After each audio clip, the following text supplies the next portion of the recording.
Auf einer gewöhnlichen Tour mit Touristen war der Reiseleiter Roland Warrior damit beschäftigt, den Teilnehmern Informationen über die lokalen Traditionen zu vermitteln. Während er am Heck seines Bootes saß, drehte er den Motor und ließ das kleine Holzboot langsam durch das Meer in der Nähe von Kaktovik in Alaska in Richtung Beaufort gleiten. Als er sich umdrehte, um den Motor zu überprüfen, der ein stotterndes Geräusch von sich gab, wurde er plötzlich von einem großen weißen Objekt überrascht, das weniger als 50 Meter vom Boot entfernt schwamm. Roland kniff die Augen zusammen, um es besser erkennen zu können. Als Inupiaq-Führer war er mit der örtlichen Tierwelt bestens vertraut. Und er erkannte sofort, dass es sich um einen Eisbären handelte. Allerdings verwirrte ihn, was der Bär dort machte. Er schien sich nicht besonders schnell zu bewegen, wenn überhaupt, und sie waren schon ein ganzes Stück vom Land entfernt. Roland beschloss, die Geschwindigkeit des Bootes zu reduzieren und langsam weiterzufahren. Er entschuldigte sich bei den Touristen, erklärte aber, dass Eisbären in diesem Gebiet geschützt sind.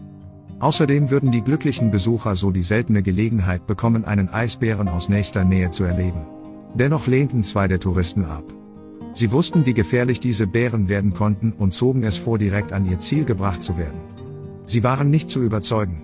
Selbst als Roland ihnen erzählte, wie oft er Eisbären begegnete, waren sie nicht einverstanden. Also stimmte Roland widerwillig zu. Als Reiseleiter war es seine Pflicht, die Wünsche der Touristen zu respektieren. Als er den Motor wieder anließ, hoffte er, dass der Bär bei seiner Rückkehr noch in der Nähe sein würde, wenn er in Schwierigkeiten war. Doch seine Ängste waren unbegründet. Bald erkannte er, dass der Bär ihm folgte. Das majestätische weiße Raubtier schien förmlich von Rolands Boot angezogen zu werden. Als er die Touristen auf einer nahegelegenen Insel absetzte, hatte der Bär den Abstand zwischen ihnen bereits halbiert. Während er behutsam um das Tier herum manövrierte, rief er über Funk einen nahegelegenen Beobachtungsposten um Hilfe an. Denn er wusste, dass es kein Einmannjob sein würde, sollte es zu Problemen kommen. Glücklicherweise war ein Forschungsteam ganz in der Nähe. Aber sie mussten sich beeilen. Der Bär schien Mühe beim Schwimmen zu haben. Und als er sich näherte, wurde ihm die schockierende Realität klar. Der Bär hatte sich in einem Fischernetz verfangen. Trotz seiner Bemühungen, sich zu befreien, hatte er sich zunehmend verheddert und seine wertvolle Energie verbraucht. Der Reiseleiter wusste zu diesem Zeitpunkt nicht, dass das arme Tier bereits einen halben Tag im Wasser feststeckte. Der Anblick des verzweifelten Tieres brachte Roland zum Weinen. Wie der Rest seiner Gemeinschaft war auch er sehr engagiert im Schutz der örtlichen Tierwelt. Sie sahen, wie sich die Umwelt um sie herum rapide veränderte, und die Tiere waren die ersten, die die Auswirkungen zu spüren bekamen. Roland spürte in seinem Herzen, dass er diesem Bären helfen musste. Doch auch wenn er durch das fesselnde Netz zurückgehalten wurde, erinnerte sich Roland, dass es sich immer noch um ein wildes Tier handelte, das jeden Moment angreifen konnte. Er wusste, dass Vorsicht geboten war. Er griff nach einem starken Seil aus dem Boot und formte eine Schlinge, die groß genug für den Bären war.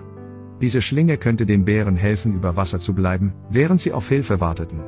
Roland schwang das Seil geschickt wie ein Lasso und warf es ins Wasser, wobei er es gleich beim ersten Versuch schaffte, das Ziel zu treffen. Aber sobald er den Körper des Bären gesichert hatte, wurde ihm klar, dass eine viel größere Herausforderung noch vor ihm lag. Selbst mit dem Auftrieb des Wassers war das Gewicht des Bären enorm.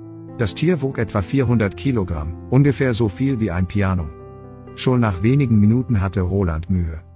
Der Bär half ihm keineswegs, denn er zappelte und sträubte sich, um sich von den Seilen zu befreien.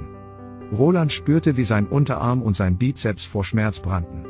Seine einzige Hoffnung lag darin, dass das Forschungsteam bald eintreffen würde, um ihm beizustehen. Zu seiner Überraschung waren es jedoch seine Inupiaq-Fischerkollegen, die als Erste ankamen und ihn bereits aus der Ferne bemerkt hatten. Zu dritt hielten sie abwechselnd das Seil, um den Bären über Wasser zu halten, und versuchten, ihn langsam ans Ufer zu ziehen. Aber der Bär wehrte sich hartnäckig. Selbst für die Gruppe erfahrener Fischer war es eine schier unmögliche Aufgabe, dieses gewaltige Tier zu kontrollieren. Bei jedem Fortschritt, den sie erzielten, schien der Bär dies in Sekundenschnelle zunichte zu machen. Er spritzte wild mit seinem Körper umher und zog die Boote der Fischer nach Belieben. Er war einfach zu stark. Glücklicherweise traf das Forschungsteam rechtzeitig ein, bevor es zu spät war. Die Fischer waren überrascht, als das Team sofort ihre Waffen zog. Ohne ein Wort zu verlieren, schossen sie auf den Bären mit einem starken Beruhigungsmittel. Sie erklärten, dass es eine Weile dauern würde, bis es wirksam wurde, aber es würde die Aufgabe im Laufe der Zeit erleichtern. Tatsächlich begannen sich die Bewegungen des Bären zu verlangsamen. Seine Muskeln entspannten sich allmählich und es wurde zunehmend einfacher, ihn ans Ufer zu ziehen. Roland war immer noch aufgewühlt, aber er wischte sich die Tränen mit dem Ärmel seines Hemdes weg. Denn er wusste, dass noch Arbeit vor ihnen lag und er war bereit, diese Aufgabe zu bewältigen. Gemeinsam mit den Wissenschaftlern gelang es den Dorfbewohnern, den Eisbären behutsam an das sichere Ufer zu bringen und ihn durch eine koordinierte große Anstrengung auf den Rücken zu ziehen. Das Team machte sich an die Arbeit. Das Entfernen des Netzes gestaltete sich jedoch als schwierige Aufgabe, da es sich in allen Gliedmaßen des Bären verfangen hatte und er sich vehement dagegen wehrte. Mit behandschuhten Händen untersuchten sie den Körper des Bären sorgfältig von allen Seiten. Sie suchten nach Verletzungen, bevor sie den Herzschlag, die Pupillen und die Krallen des Tieres überprüften. Schließlich befestigten sie behutsam ein kleines Stück Plastik an der Schulter des Bären und erklärten, dass sie nun in der Lage sein würden, das Tier zu verfolgen und zu überwachen, um es im Notfall schnell auffinden zu können. Anschließend bewegte sich die Gruppe langsam ins Landesinnere, um dem Eisbären die Möglichkeit zur Erholung zu geben. Bald schon rollte er sich auf dem Boden herum, kam auf die Beine und schüttelte sein Fell, als würde er gerade einen unangenehmen Traum abschütteln. Dann begab er sich ins Wasser und schwamm davon. Die Gruppe brach in Jubel aus, erleichtert und froh über die erfolgreiche Rettungsaktion. Wenn dich diese Geschichte genauso berührt hat wie uns, solltest du dir dieses Video ansehen. Ein Bärenjunges fleht einen Fischer um Hilfe. Der Grund wird dich sprachlos machen. Klicke hier, um die ganze Geschichte zu erfahren.